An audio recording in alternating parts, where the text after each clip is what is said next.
Kejayaan Maritim.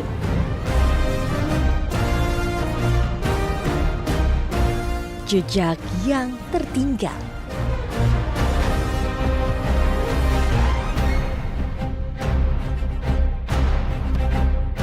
Asimilasi budaya, akulturasi seni.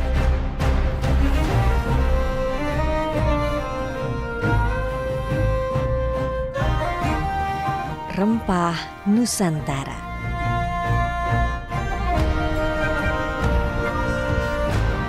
Bersama Minanti Rohanta dan Laskar Rempah Lada Putih. Inilah jelajah jalur rempah Belitung Timur.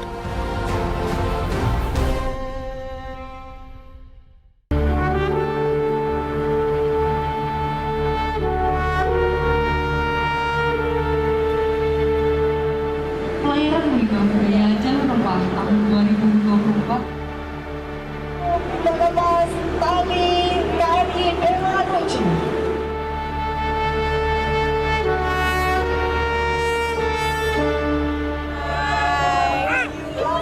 Dengan pelepasan tali terakhir ini, kita bersama dengan batch 1 Muhibah Budaya Jalur Rempah akan berangkat menuju Belitung Timur, di mana perjalanannya selama 3 hari dan 2 malam.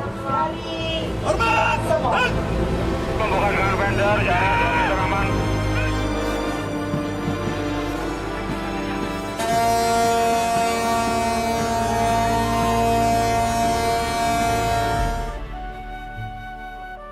Perjalananku kali ini berbeda. Bersama dengan 29 Laskar Rempah batch 1 yang bernama Lada Putih, saya akan berlayar mengarungi Laut Nusantara dengan sang legenda KRI Dewa Ruci dalam rangkaian kegiatan Muhibah Budaya Jalur Rempah. Selama pelayaran, Laskar Rempah Lada Putih mendapatkan pembekalan materi seperti sejarah KRI Dewa Ruci. Dalam Muhibah Budaya Jalur Rempah, Kementerian Pendidikan, Kebudayaan, Riset, dan Teknologi menggunakan KRI Dewa Ruci dengan misi diplomasi budaya. Dewa Ruci dan juga Jalur Rempah. Sebenarnya ada misi khusus nggak sih Pak sampai akhirnya bekerja sama menggunakan KRI Dewa Ruci? Baik, ini dilihat dari jalur rempahnya adalah menyusuri daerah-daerah titik-titik perdagangan. Nah, di sini juga ditemukan kerangka-kerangka kapal, Pak. Kerangka kapal itu isinya oleh arkeolog ditemukan keramik-keramik itu merupakan bukti kuat bahwasannya dulu terjadi perdagangan atau barter dengan rempah-rempah Nusantara kita. Ini kita sebenarnya jauh atau tidak sih Pak dengan daratan ketika pelayaran ini dilakukan? Kombinasi, Mbak. Jaraknya antara daratan sekitar 50 mil dari daratan, variasi, Mbak. Variasi. Itu tergantung kondisi. Tergantung kondisi kedalaman, kemudian jalur pelayaran yang telah ditentukan oleh Kemenlu. Setelah penjelasan Pak Roni, saya pun beralih ke Anjungan untuk melihat proses navigasi kapal. Jadi tadi sudah diajarin dengan Pak siapa namanya Pak? Pak Musli. Pak Musli. Bagaimana cara melihat titik kapal kita sekarang? Di sini ada GPS ya Pak. Kita lihat lintang, bujur, lalu juga menggunakan jangka. Kita harus tetap menggunakan peta manual ini ya, untuk melihat apakah kita on track atau enggak. Karena di sini sudah ada tracknya yang garis putus-putus. Dan saat ini sekitar 8:10 di sini titik-titik ini yang tadi. Terima kasih pengetahuannya Pak. Muhibah Budaya Jalur Rempah 2024 ini memiliki tujuan akhir menjadikan Jalur Rempah sebagai warisan budaya dunia ke UNESCO. Dalam memperkuat pengetahuan Laskar Rempah, seorang pakar maritim yang turut ikut dalam pelayaran menceritakan bagaimana sejarah Jalur Rempah menuju Belitung Timur. Prof, ini kan kita sudah berlayar dari Jakarta, sedikit lagi nyampe di Belitung Timur. Sebenarnya sejarah apa yang terdapat dalam pelayaran ini? Apakah ini sejalur atau tidak dengan Jalur Rempah? Iya, pada umumnya memang ini merupakan jalur pelayaran perdagangan yang sudah lama berlangsung, jauh sebelum orang Eropa datang. Ada Bugis, ada Jawa, ada Minang, Melayu, Nusantara. Jadi sebenarnya tidak hanya dagang, ekonomi, juga agama loh. Pertukaran budayanya atau masuknya agama atau rempah yang dimiliki paling Ya, ini kita bisa mundur ke masa Kesultanan Banten sebetulnya. Itu produksinya lada, itu sampai ke Lampung. Tapi itu juga nanti bersamaan dengan itu persaingan tuh ada dengan Palembang. Jadi Babel ini sebetulnya wilayahnya Sumatera, Palembang gitu. Makanya berarti produksi di Sumatera itu banyaknya lada. Lada. Pantai Timur ini nanti kalau teruskan kita dari Belitung nanti akan ke Riau. Ya. Nah, itu adalah pelayaran yang akan membawa lada. Dan itu diperebutkan kemudian oleh VOC dan EIC. Itu diperebutkan. Diperebutkan Inggris dan Belanda di sini.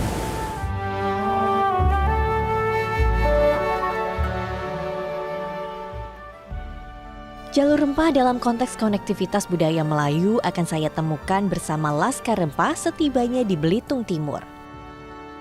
Akan ada 5 pilar yang dapat ditemukan dalam jelajah jalur rempah seperti wastra, kriya, kuliner, ramuan, seni, budaya, serta sejarah.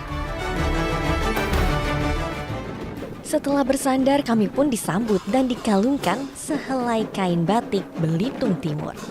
Batik ini memiliki kekhasan dari kekayaan rempah. Selanjutnya, tarian massal Selamat Datang karya maestro tari Belitung Timur menampilkan gerakan lincah penari diiringi musik tradisional gambus.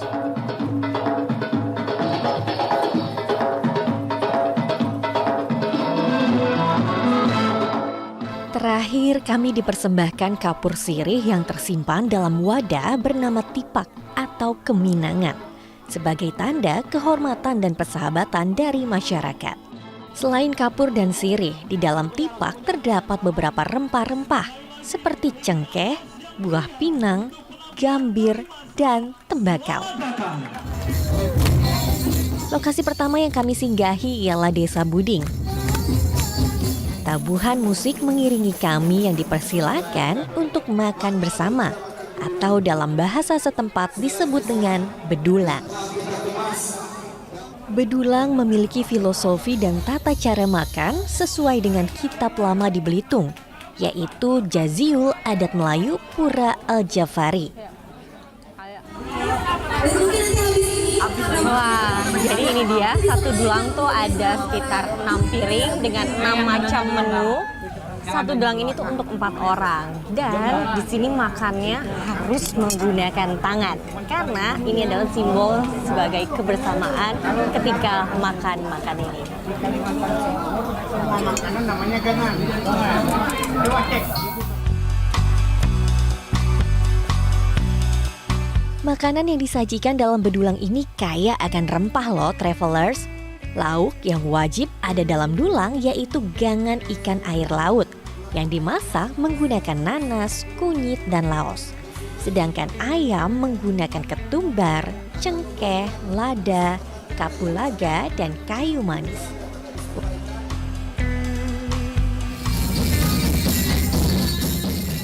Usai makan kami disambut tari sepen yang menggambarkan kebersamaan dan kegembiraan. Gerakan tari ini memiliki ciri khas tepuk tangan dan juga hentakan kaki. Uniknya, tari sepen ini pertama kali dibawa ke Desa Buding oleh Sudin yang berasal dari Kalimantan Barat. Tari sepen ini pun kental dengan budaya Melayu yang terlihat dari pakaian hingga alunan musiknya. Masih dari Desa Buding, di sini terdapat benda-benda peninggalan peradaban sejarah dan budaya daerah aliran Sungai Buding dalam periode sebelum Masehi hingga abad ke-19.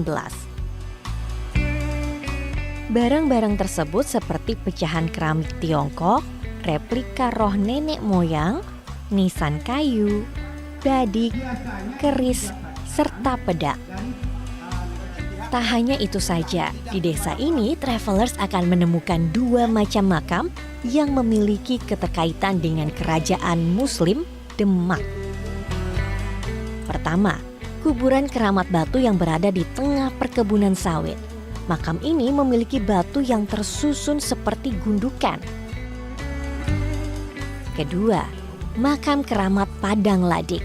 Makam ini memiliki nisan yang hampir sama dengan nisan makam raja-raja di komplek Masjid Demak. Nisan ukir ini terbuat dari batu andesit khas kerajaan Islam di Jawa.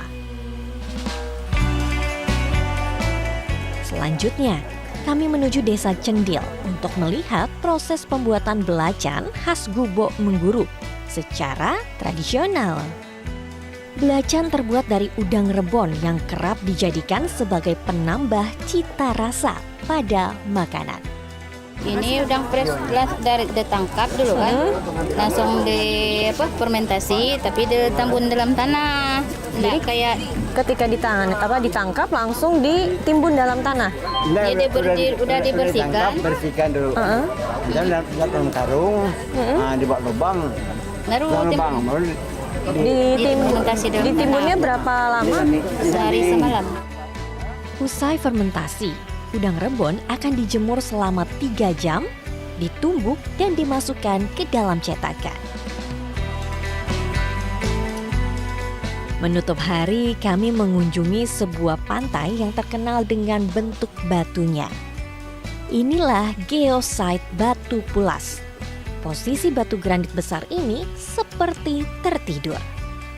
Sedangkan pulas merupakan nama dari sebuah pohon. Pesona indah batu granit khas Belitung menjadi salah satu warisan geologi yang menarik perhatian kami dalam balutan senja dan deburan ombak.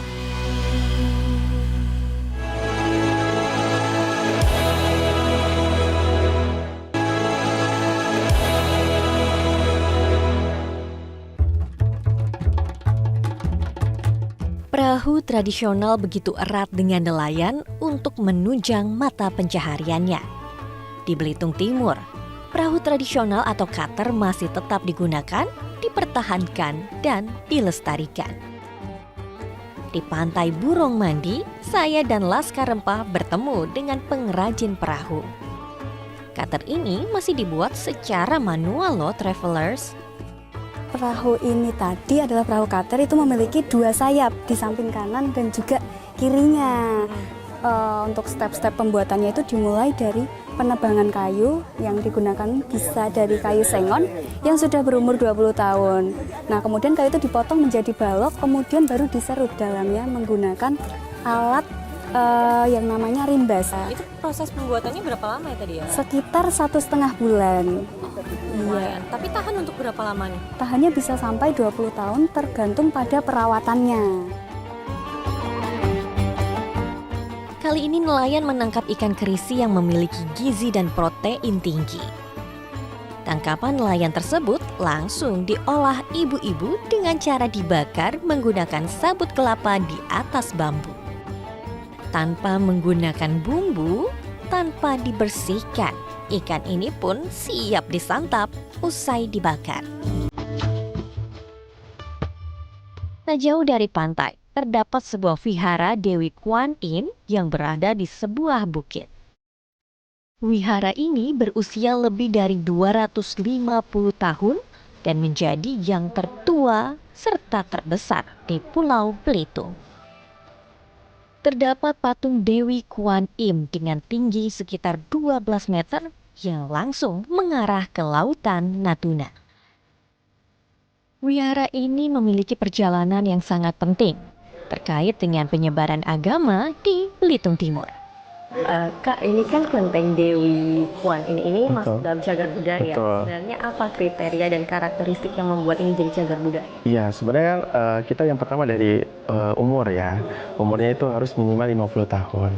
Dan dia mempunyai nilai, value-nya apa ke suatu daerah atau suatu kawasan gitu. Nah, ternyata ini menjadi sesuatu yang penting bagi sejarah pertamanya terkait dengan masuknya tentara Mongol gitu ya.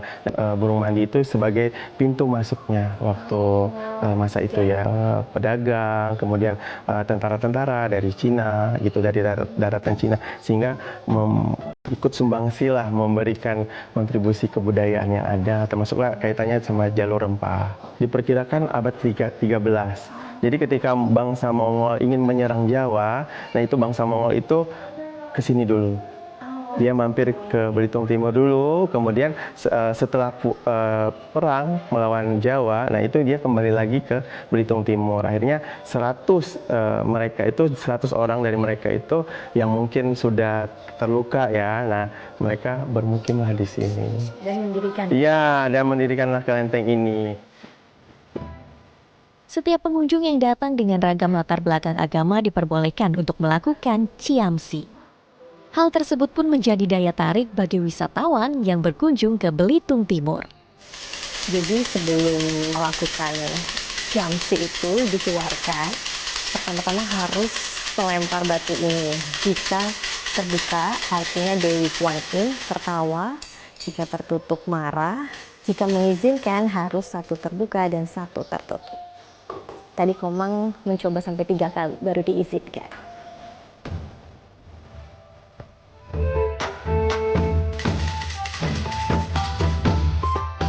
Wisatawan yang diizinkan oleh Dewi Kuan Yin mendapatkan nomor untuk menentukan ramalan yang akan diterima sesuai dengan yang dimohonkan.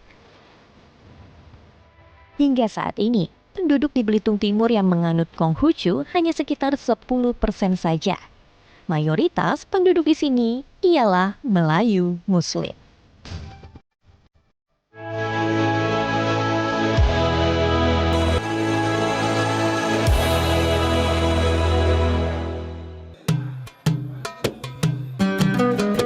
Kali ini, Laskar Rempah Lada Putih mengunjungi situs bentang alam hutan Makam Balok.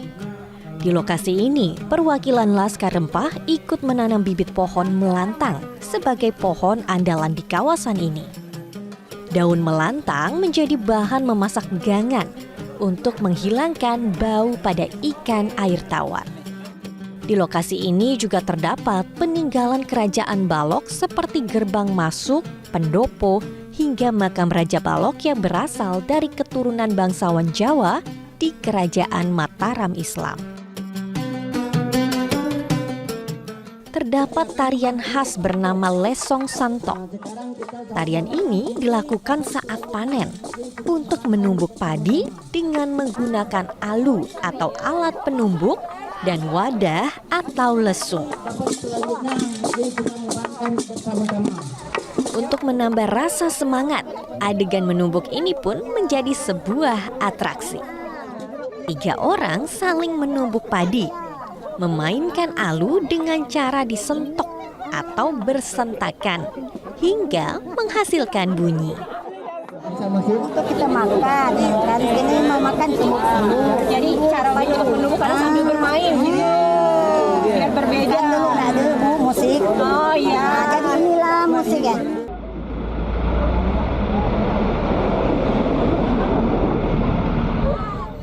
Selanjutnya perjalanan saya dan Laskar Rempah Lada Putih menuju perkebunan lada di Desa Lintang. Jadi tadi kita lagi perjalanan menuju perkebunan lada untuk melihat bagaimana proses penanamannya dan seperti apa sebenarnya biji lada tersebut untuk diproses. Lada merupakan komoditas yang dihasilkan oleh Belitung Timur. Kali ini saya dan Laskar Rempah pun berkesempatan ikut mencoba menanam lada bersama petani lokal. Pertama-tama, kami menuangkan pupuk organik minimal 20 kg per lubang tanah dengan ukuran sekitar 40 x 40 cm dan kedalaman 50 cm. Kemudian campur dengan tanah yang telah digemburkan. Ya, kalau di dalam Bu, di dalam itu akar ini mau ke sini, makan ke sini. Kalau di atas kena panas 1 bulan mati. 1 bulan mati. Okay. Nah, harus dalam lah ini. Harus dalam. Terdapat 6.000 tanaman atau rumput lada di Desa Lintang. Lada akan dipanen sekali dalam 1 tahun. Usia tanaman yang siap panen yang berusia di atas 3 tahun. Jadi usahakan dalam penimbunan bibit ini, usahakan di sini agak tinggi. Nah, dari tujuannya untuk mencegah air menghindari supaya tidak tergenang di tengah. Nah, gitu tujuan. Selanjutnya apa, Pak? Disungkup. Disungkup tuh ditutupkan. Iya, tutup untuk menghindari panas yang berkepanjangan. Gitu. Supaya bisa tumbuh dengan baik ya, Pak. Berarti bibit itu diambil dari pohon yang sudah jadi, dipotong di bagian apanya? Di bagian sekitar 6-7 akar perakaran. Mengutip dari Historia, perjalanan tanaman lada di Belitung baru dikembangkan pada zaman Hindia Belanda dengan terapan tanam paksa. Mulanya, lada diperkenalkan oleh Demang Abang Ali Muhammad Ali di Pulau Bangka pada tahun 1860. Ia pun mendatangkan bibit lada dari Lingga, Kepulauan Riau. Hingga saat ini, Belitung masih memproduksi lada yang tersebar di berbagai tempat seperti di Desa Lintang ini. Menutup perjalanan kami di Belitung Timur, kami singgah di sebuah sekolah bangunan Belanda yang dibangun pada tahun 1928.